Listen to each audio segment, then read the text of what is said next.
Hindi lamang mga paaralan ang nakikinabang sa isang linggong brigada eskwela dahil ngayong taon, libo-libong benepisyaryo ng tupad program ng DOLE ang nagkaroon ng dagdag kita.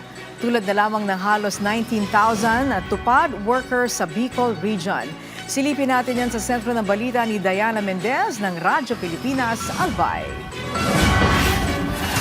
Maagang tinungo ng mga delivery rider na ito ang isang paaralan sa Legazpi City, hindi para maghatid ng mga order sa kanilang mga customer, kundi upang makiisa sa brigada eskwela. Alas 6 pa lamang ng umaga ay abala na sila sa paglilinis, pagpipintura at pagkukumpuni ng mga pasilidad ng paaralan bilang paghahanda sa pagbubukas ng klase sa Lunes. Kabilang sila sa mga benepisyaryo ng tupad program ng Department of Labor and Employment, kaagapay ang Department of Education. At dahil may makukuhang sahod sa paglilinis ng mga eskwelahan, may dagdag kita na may uuwi si Kuya Jeric sa kanyang pamilya. Nagkaroon kami ng tsansa na makatulong sa mga estudyante dito sa paaralan na naka-assign sa amin at magkaroon kami ng extra income na maiuwi namin sa aming pamilya, lalo na sa nagmamahal po Batangas.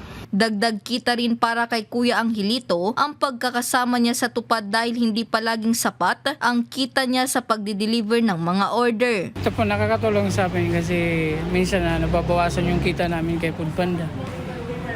Tapos okay lang naman na nakipagtulungan sa amin yung DOLE at saka yung sa DepEd. Ilan lamang sina Kuya Jeric at Kuya Angelito sa halos 19,000 benepisyaryo ng programa sa Bicol Region, kung saan 97.3 million pesos ang inilaang pondo para sa pasahod, habang mahigit 1,000 paaralan naman ang makikinabang sa naturang programa. So yung na-implement natin ay more than 5 million, yung tapos na. At yung ongoing implementation ay umaabot sa 61 million.